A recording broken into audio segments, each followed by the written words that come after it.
சூரத்துல் லைல் அத்தியாயம் 92 இரவு. திருக்குர்ஆனின் 92வது அத்தியாயம் அல் லைல் ஆகும். இது நபி ஸல்லல்லாஹு அலைஹி வஸல்லம் அவர்கள் மக்காவிலிருந்து மதீனாவிற்கு புலம்பெயர்ந்து ஹிஜ்ரத் செல்வதற்கு முன்னர் அருளப்பெற்ற மக்கி அத்தியாயம் ஆகும். இதில் 21 திருவசனங்கள் இடம்பெற்றுள்ளன. நீண்ட அத்தியாயத்தை ஓதி தொழுவித்த முஆத் பின் ஜபல் ரதியல்லாஹு அன்ஹு அவர்களிடம் சப்ஹி இஸ்ம ரப்பிக்கல் அலா அத்தியாயம் 87, வஷம்ஸி வதுஹாஹா அத்தியாயம் 91, வல்லைலி இதா யக்ஷா அத்தியாயம் 92 ஆகிய நடுத்தர அத்தியாயங்களை ஓதி நீர் தொழுவிக்க கூடாதா என்று நபி ஸல்லல்லாஹு அலைஹி வஸல்லம் அவர்கள் கேட்ட ஹதீஸ் முன்பே இடம்பெற்றுள்ளது. அளவில்லா அருளாளன் நிகரில்லா அன்புடையோன் அல்லாஹ்வின் திருப்பெயரால். மறைக்கும் இரவு மீது ஆணையாக, ஒளிரும் பகல் மீது ஆணையாக, ஆணையும் பெண்ணையும் படைத்த இறைவன் மீது ஆணையாக, நிச்சயமாக உங்கள் முயற்சி பலதரப்பட்டதாகும். யார் பிறருக்கு வழங்கி இறைவனை அஞ்சி நடந்தாரோ, மேலும் நல்லறங்களை உண்மைப்படுத்தினாரோ, அவருக்கு நன்மையின் வழியை நாம் எளிதாக்குவோம். யார் கருமித்தனம் செய்து தன்னை தன்னிறைவு பெற்றவராக கருதினாரோ, மேலும் நல்லறங்களை நம்ப மறுத்தாரோ, அவருக்கு தீமையின் வழியை எளிதாக்குவோம். அவர் வீழும்போது அவரது செல்வம் அவரை காப்பாற்றப் போவதில்லை. இங்கு இடம்பெறும் 3ஆம் வசனத்தின் அரபி மூலம் இரு விதமாக ஓதப்பட்டிருக்கிறது. வமா ஃபலகத் ذكر والأنثى ஆணையும் பெண்ணையும் படைத்தவன் மீது ஆணையாக என்பதே பெரும்பாலாரின் ஓதல் முறையாகும். புழக்கத்தில் உள்ள குர்ஆன் பிரதிகளிலும் இவ்வாறே உள்ளது. சிலர் வஸ்ஸகரி வல் உன்ஸா ஆண் மீது ஆணையாக பெண் மீது ஆணையாக என ஓதி உள்ளனர். இது தொடர்பாகவே நூலாசிரியர் பின்னால் விவரிக்கிறார்கள். ஓதல் முறையில் இருவேறு கருத்துகள். அல்கமா பின் கைஸ் ரஹ்மத்துல்லாஹி அலைஹி அவர்கள் கூறியதாவது, நான் சிரியாவுக்கு சென்றேன். அங்கு டமாஸ்கஸ் நகரில் ஒரு பள்ளிவாசலுக்கு சென்று 2 ரகாத்துக்கள் தொழுதேன். பின்னர், இறைவா, எனக்கு ஒரு நல்ல நண்பரை கொடு என்று பிரார்த்தித்தேன். பின்னர் நபித்தோழர் அபுதர்தா ரதியல்லாஹு அன்ஹு அவர்களிடம் சென்று அமர்ந்தேன். அபுதர்தா ரதியல்லாஹு அன்ஹு அவர்கள் என்னிடம், நீங்கள் எந்த ஊர்க்காரர் என்று கேட்டார்கள். நான் கூபாவாசி என்று பதிலளித்தேன். பின்னர் உம்மு அப்தின் மகன் அப்துல்லா பின் மஸ்ஊத் ரதியல்லாஹு அன்ஹு அவர்கள் வல்லைலி இதா யக்ஷா வன்னஹாரி இதா தஜல்லா என்று தொடங்கும் இந்த அத்தியாயத்தின் இறை வசனங்களை எவ்வாறு ஓத கேட்டீர்கள் என அபூதர்தா ரதியல்லாஹு அன்ஹு அவர்களிடம் வினவினார்கள். நான் வல்லைலி இதா யக்ஷா வன்னஹாரி இதா தஜல்லா வஸ்ஸகரி வல் உன்ஸா என்றே ஓதினார்கள் என்று சொன்னேன். அப்பொழுது அபூதர்தா ரதியல்லாஹு அன்ஹு அவர்கள் அல்லாஹ்வின் தூதர் ஸல்லல்லாஹு அலைஹி வஸல்லம் அவர்களிடம், நானும் இவ்வாறே செவியுற்றுள்ளேன். ஆயினும் சிரியாவாசிகளான இவர்கள் என்னை குழப்புகிறார்கள் என்று கூறினார்கள். பின்னர் அவர்கள் நபி ஸல்லல்லாஹு அலைஹி வஸல்லம் அவர்களின் தலையணையை சுமந்து சென்றவர் இப்னு மஸ்ஊத் ரதியல்லாஹு அன்ஹு அவர்கள் நபி ஸல்லல்லாஹு அலைஹி வஸல்லம் அவர்கள் அறிவித்த வேறெவருக்கும் தெரியாத நயவஞ்சகர்கள் தொடர்பான ரகசியங்களை அறிந்தவர் ஹுதைபா ரதியல்லாஹு அன்ஹு அவர்கள். முஹம்மது ஸல்லல்லாஹு அலைஹி வஸல்லம் அவர்களின் நாவால் ஷைத்தானிடமிருந்து காப்பாற்றப்பட்டவர் அம்மார் ரதியல்லாஹு அன்ஹு அவர்கள் ஆகியோரெல்லாம் உங்களிடையே இல்லையா என கேட்டார்கள். நான் ஆம், இருக்கிறார்கள் என்று பதிலளித்தேன். அபூதர்தா ரதியல்லாஹு அன்ஹு அவர்களின் ஆதங்கம். இப்ராஹிம் அன்-நகை ரஹ்மத்துல்லாஹி அலைஹி அவர்கள் கூறியதாவது, அப்துல்லா பின் மஸ்ஊத் ரதியல்லாஹு அன்ஹு அவர்களின் தோழர்கள் ஷாம் நாட்டில் இருந்த அபூதர்தா ரதியல்லாஹு அன்ஹு அவர்களிடம் அவர்களை காண வந்தனர். அதற்குள் அவர்கள் வந்துள்ள செய்தி அறிந்து அபூதர்தா ரலியல்லாஹு அன்ஹு அவர்கள் தோழர்களை தேடி வந்து சந்தித்தார்கள். பிறகு அப்துல்லா பின் மஸ்ஊத் ரதியல்லாஹு அன்ஹு அவர்களின் ஓதல் முறைப்படி, உங்களில் ஓதத் தெரிந்தவர் யார் என்று அபூதர்தா ரலியல்லாஹு அன்ஹு அவர்கள் கேட்டார்கள். அதற்கு நாங்கள் அனைவரும் தான் என்று பதிலளித்தோம். அபூதர்தா ரலியல்லாஹு அன்ஹு அவர்கள் இப்னு மஸ்ஊத் ரதியல்லாஹு அன்ஹு அவர்களின் ஓதல் முறையை நன்கு மனநமிட்டிருப்பவர் உங்களில் யார் என்று கேட்டார்கள். தோழர்கள் அல்கமா ரஹ்மத்துல்லாஹி அலைஹி அவர்களை நோக்கி சைகை செய்தார்கள். வல்லைலி இதா யக்ஷா என்னும் அத்தியாயத்தில் இப்னு மசூத் ரதியல்லாஹு அன்ஹு அவர்கள் எவ்வாறு ஓத கேட்டீர்கள் என்று கேட்டார்கள். அல் கமா ரஹ்மத்துல்லாஹி அலைஹி அவர்கள் வத்தகரி வல் உங்சா என்றே ஓதினார்கள் என பதிலளித்தார்கள். அபு தர்தா ரதியல்லாஹு அன்ஹு அவர்கள், நான் சாட்சியம் கூறுகின்றேன், நபி ஸல்லல்லாஹு அலைஹி வஸல்லம் அவர்களும் இவ்வாறு ஓதவே நான் கேட்டுள்ளேன். இந்த மக்கள் ஷாம் வாசிகள் வமா ஹலகத் தகர வல் உங்சா என்றே நான் ஓத வேண்டும் என விரும்புகிறார்கள். அல்லாஹ்வின் மீது ஆணையாக இவர்களை நான் பின்பற்ற மாட்டேன் என்று கூறினார்கள். ஆக 2 முறையும் உண்டு. ஆக இப்னு மசூத், அபு தர்தா ரதியல்லாஹு அன்ஹு ஆகியோர் இந்த அத்தியாயத்தின் 3வது வசனத்தை வத்தகரி வல் உங்சா என்றே ஓதி உள்ளனர். ஆயினும் பெரும்பாலான ஓதுனர்கள் வமா ஹலகத் தகர வல் உங்சா என்றே ஓதியிருக்கின்றனர். உலகின் 4 பாகங்களிலும் இருக்கக்கூடிய ஹலீஃபா உஸ்மான் ரதியல்லாஹு அன்ஹு அவர்களால் தொகுக்கப்பெற்ற குர்ஆன் பிரதியில் இவ்வாறே பதிவாகி உள்ளது. இங்கு உயர்ந்தோன் அல்லாஹ் 1வது வசனத்தில் மறைக்கும் இரவு மீது ஆணையாக என்று கூறுகின்றான். அதாவது ஒட்டுமொத்த படைப்புகளையும் தனது இருளால் மூடிக்கொள்ளும் இரவின் மீது உயர்ந்தோன் அல்லாஹ் சத்தியம் செய்கின்றான்.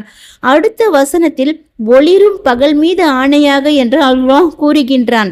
அதாவது தனது வெளிச்சத்தாலும் பிரகாசத்தாலும் ஒளிரும் பகலின் மீது ஆணையாக, இரு பாலரை படைத்தவன் மீது ஆணையாக. அடுத்த வசனம் ஆணையும் பெண்ணையும் படைத்த இறைவன் மீது ஆணையாக என்று கூறுகின்றது. மற்றொரு இடத்தில் உங்களை நாம் இணைகளாக படைத்தோம் என்று அல்லாஹ் கூறுகின்றான். பிரிதோர் இடத்தில் ஒவ்வொரு பொருளிலும் நாம் இணைகளை படைத்துள்ளோம் என்று அல்லாஹ் குறிப்பிட்டுள்ளான். இவ்வாறு எதிரும் புதிருமான பொருட்களை கொண்டு சத்தியம் நிகழ்வதாலேயே அதன் முடிந்த வாசகமும் ஜவாப் எதிரும் புதிருமாக அமைந்துள்ளது. முயற்சி பலதரப்பட்டது. அதையே அடுத்த வசனத்தில் நிச்சயமாக உங்கள் முயற்சி பலதரப்பட்டதாகும் என்று அல்லாஹ் குறிப்பிடுகின்றான். அதாவது சத்தியம் செய்யப்பட்ட இப்பொருட்களை போன்றே அடியார்கள் மேற்கொள்கின்ற செயல்களும் ஒன்றுக்கொன்று எதிரும் புதிருமானவை, மாறுபட்டவையாகவே இருக்கின்றன. அவர்களில் நன்மை செய்வோரும் உள்ளனர், தீமை செய்வோரும் உள்ளனர். நல்லது செய்தவருக்கு நல்வாய்ப்பு. அடுத்த வசனத்தில் யார் பிறருக்கு வழங்கி இறைவனை அஞ்சி நடந்தாரோ என்று அல்லாஹ் கூறுகின்றான். அதாவது எதை கொடுக்க வேண்டுமென உத்தரவிடப்பட்டுள்ளதோ அதை கொடுத்து தம் காரியங்களில் அல்லாஹ் யார் அஞ்சி நடந்தாரோ. அடுத்த வசனத்தில் மேலும் நல்லறங்களை உண்மைப்படுத்தினாரோ என்று அல்லாஹ் குறிப்பிடுகின்றான். அதாவது நல்லறங்களுக்கு பிரதிபலன் உண்டு என யார் உண்மைப்படுத்தினாரோ என்று கதாதா ரஹ்மத்துல்லாஹி அலைஹி அவர்கள் விளக்கமளித்துள்ளார்கள். குசைப் பின் அப்துல் ரஹ்மான் ரஹ்மத்துல்லாஹி அலைஹி அவர்கள் நல்லறங்களுக்கு வெகுமதி உண்டு என யார் உண்மைப்படுத்தினாரோ எனவும், இப்னு அப்பாஸ் ரதியல்லாஹு, முஜாஹித் ரஹ்மத்துல்லாஹி அலைஹி ஆகியோர் நல்லறங்களுக்கு பகரம் உண்டு என யார் உண்மைப்படுத்தினாரோ எனவும் விளக்கம் அளித்துள்ளனர். லஹாக் ரஹ்மத்துல்லாஹி அலைஹி அவர்கள் இங்கு நல்லறங்கள் அல் ஹுன்சா என்பது லா இலாஹ இல்லல்லாஹ், அல்லாஹ்வை தவிர வேறு இறைவன் இல்லை என்னும் உறுதிமொழியை குறிக்கிறது என்று கூறினார்கள். உபை பின் கஅப் ரதியல்லாஹு அன்ஹு அவர்கள் கூறியதாவது, நான் இந்த வசனத்தில் உள்ள நல்லறங்கள் அல் ஹுன்சா என்பது எதை குறிக்கிறது என அல்லாஹ்வின் தூதர் ஸல்லல்லாஹு அலைஹி வஸல்லம் அவர்களிடம் விளக்கம் கேட்டேன். அதற்கு அவர்கள் அது சொர்க்கத்தை குறிக்கும் என்றார்கள். அடுத்த வசனத்தில் அவருக்கு நன்மையை நாம் எளிதாக்குவோம் என அல்லாஹ் தெரிவிக்கின்றான். அதாவது நல்வழியை எளிதாக்குவோம் என இப்னு அப்பாஸ் ரதியல்லாஹு அன்ஹு அவர்கள் விளக்கமளித்தார்கள். ஜயித் பின் அஸ்லம் ரஹ்மத்துல்லாஹி அலைஹி அவர்கள் சொர்க்கத்தை எளிதாக்குவோம் என கூறினார்கள். கெட்டது செய்தவருக்கு கெட்ட வாய்ப்பு. அடுத்த வசனத்தில் யார் தம்மிடம் உள்ள செல்வத்தில் கருமித்தனம் செய்து தம்மை தன்னிறைவு பெற்றவராக கருதினாரோ என அல்லாஹ் கூறுகின்றான். அதாவது தமது செல்வத்தில் கருமித்தனம் செய்து வல்லமையும் மாண்பும் மிக்க தம் இறைவனை விடுத்து தம்மை தன்னிறைவு பெற்றவராக கருதினாரோ என இப்னு அப்பாஸ் ரதியல்லாஹு அன்ஹு அவர்கள் விளக்கமளித்தார்கள். அடுத்த வசனத்தில் மேலும் நல்லறங்களை நம்ப மறுத்தாரோ என அல்லாஹ் குறிப்பிடுகின்றான். அதாவது நல்லறங்களுக்கு மறு உலகில் பிரதிபலன் உண்டு என்பதை யார் நம்ப மறுத்தாரோ. அடுத்த வசனத்தில் அவருக்கு தீமையை உஸ்ரா எளிதாக்குவோம் என அல்லாஹ் தெரிவிக்கின்றான். அதாவது தீய வழியை எளிதாக்குவோம். மற்றொரு வசனத்தில் ஆரம்பத்தில் அவர்கள் இவ்வேதத்தை நம்பிக்கை கொள்ளாததை போன்றே இறுதி வரை நம்பிக்கை கொள்ளாமல் இருப்பதற்காக அவர்களின் உள்ளங்களையும் பார்வைகளையும் நாம் பிறழச் செய்வோம். எல்லை மீறலில் தடுமாற அவர்களை நாம் விட்டுவிடுவோம் என்று அல்லாஹ் குறிப்பிடுகின்றான். அத்தியாயம் 6 வசனம் 110. இதே கருத்தில் அமைந்த வசனங்கள் ஏராளம் உள்ளன. அவை யாவும் நன்மையை நாடுவோருக்கு அதற்கான வாய்ப்பையும் தீமையை நாடுவோருக்கு ஏமாற்றத்தையும் அல்லாஹ் பிரதிபலனாக தருவான் என்பதையே உணர்த்துகின்றன. இவை எல்லாம் முன்பே நிர்ணயிக்கப்பட்ட விதியின்படி நடக்கின்றன. நபிமொழிகள். இதே கருத்தை தெரிவிக்கும் நபிமொழிகளும் ஏராளம் உள்ளன. 1. அலி பின் அபு தாலிப் ரலியல்லாஹு அன்ஹு அவர்கள் கூறியதாவது, நாங்கள் ஒரு நாள் ஒரு ஜனாசாவிற்காக அல்லாஹ்வின் தூதர் ஸல்லல்லாஹு அலைஹி வஸல்லம் அவர்களுடன் பகீயில் கர்கக் என்னும் மதீனாவின் பொது மையவாடியில் இருந்து கொண்டிருந்தோம். அப்பொழுது நபி அவர்கள் சொர்க்கத்திலுள்ள தமது இருப்பிடத்தையோ நரகத்தில் உள்ள தமது இருப்பிடத்தையோ எழுதப்பட்டிருக்காத எவரும் உங்களில் இல்லை என சொன்னார்கள். உடனே மக்கள், அல்லாஹ்வின் தூதரே, நாங்கள் இதன் மீதே நம்பிக்கை கொண்டு நல்லறங்கள் ஏதும் செய்யாமல் இருந்துவிட மாட்டோமா என்று கேட்டார்கள். அதற்கு நபி அவர்கள், நீங்கள் செயலாற்றுங்கள், உங்களில் ஒவ்வொருவருக்கும் அவர் படைக்கப்பட்ட நோக்கத்தை அடைய வகை செய்யப்படும் என்று கூறிவிட்டு இந்த வசனங்களை ஓதி காட்டினார்கள். அத்தியாயம் 5 முதல் 10 வரை. 2. மற்றொரு அறிவிப்பில் அலி ரலியல்லாஹு அன்ஹு அவர்கள் கூறியிருப்பதாவது, நாங்கள் ஒரு நாள் மதீனாவில் உள்ள பொது மையவாடியான பகீஉல் கர்கக்கில் ஒரு ஜனாசாவில் கலந்து கொண்டிருந்தோம். அப்பொழுது அல்லாஹ்வின் தூதர் ஸல்லல்லாஹு அலைஹி வஸல்லம் அவர்கள் எங்களிடம் வந்து அமர்ந்தார்கள். நாங்களும் அவர்களை சுற்றி அமர்ந்தோம். நபி அவர்களுடன் ஓர் ஊன்றுகோல் இருந்தது. அவர்கள் தமது தலையை கவிழ்த்தவாறு ஊன்றுகோலை தரையில் குத்தியபடி ஆழ்ந்த சிந்தனையில் இருக்கலானார்கள். பிறகு உங்களில் எவரும் அல்லது பிறந்துவிட்ட எந்த உயிரும் தமது இருப்பிடம் சொர்க்கத்திலா அல்லது நரகத்திலா என நற்பேரற்றதா அல்லது நற்பேருள்ளதா என்று எழுதப்படிராமல் இல்லை என்று சொன்னார்கள். அப்பொழுது ஒரு மனிதர், அல்லாஹ்வின் தூதரே, எங்கள் தலையெழுத்தின் மீது நாங்கள் பாரத்தை போட்டுவிட்டு நல்லறங்கள் செய்யாமல் இருந்துவிட மாட்டோமா? எங்களில் யார் விதியின்படி நற்பேறு பெற்றவரோ அவர் நற்பேருள்ளவராக மாறுவார். எங்களில் யார் விதியின்படி நற்பேரற்றவரோ அவர் நற்பேரற்றவர்களின் செயலுக்கு மாறுவார் என்று கூறினார். அதற்கு நபி ஸல்லல்லாஹு அலைஹி வஸல்லம் அவர்கள், இதோ பாருங்கள், நல்லவருக்கு நல்லவர்களின் செயலை புரிய வகை செய்யப்படும், கெட்டவருக்கு கெட்டவர்களின் செயலை செய்ய வகை செய்யப்படும் என்று கூறினார்கள். பிறகு இந்த வசனங்களை ஓதினார்கள். 3. ஜாபிர் ரலியல்லாஹு அன்ஹு அவர்களின் அறிவிப்பு. ஜாபிர் பின் அப்துல்லா ரலியல்லாஹு அன்ஹு அவர்கள் கூறியதாவது, நான் நபி அவர்களிடம், அல்லாஹ்வின் தூதரே, இன்று நாங்கள் நல்லறங்கள் புரிவது ஏற்கனவே எழுதி முடிவாக்கப்பட்ட விதியின்படியா அல்லது புதிதாக நாங்கள் செய்யும் செயல்பாடுகளின் அடிப்படையிலா என்று கேட்டேன். அதற்கு நபி அவர்கள், ஏற்கனவே எழுதி முடிவாக்கப்பட்ட விதியின்படிதான் என்று கூறினார்கள்.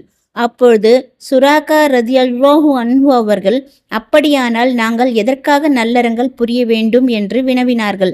அதற்கு அல்லாஹ்வின் தூதர் ஸல்லல்லாஹு அலைஹி வஸல்லம் அவர்கள், நீங்கள் செயலாற்றுங்கள், செயலாற்றும் ஒவ்வொருவருக்கும் தமது செயலுக்கு வழிவகை செய்யப்பட்டுள்ளார் என்று கூறினார்கள். வானவர்களின் பிரார்த்தனை. 4. அல்லாஹ்வின் தூதர் ஸல்லல்லாஹு அலைஹி வஸல்லம் அவர்கள் கூறினார்கள், ஒவ்வொரு நாள் சூரியன் மறையும் போதும் அதன் இரு மருங்கிலும் 2 வானவர்கள் நின்று கொண்டு இறைவனை அழைத்து பிரார்த்திக்கின்றனர். மனிதர்கள், ஜின்கள் ஆகியோரை தவிர அல்லாஹ்வின் மற்ற படைப்புகள் அனைத்தும் அந்த அழைப்பை செவியுறுகின்றன. இறைவா, நல்வழியில் செலவு செய்பவருக்கு பிரதிபலன் வழங்குவாயாக, நல்வழியில் செலவு செய்ய மறுப்பவருக்கு இழப்பை தருவாயாக என்று அவர்கள் பிரார்த்திக்கின்றனர். இது தொடர்பாகவே இந்த வசனங்களை அல்லாஹ் அருளினான்.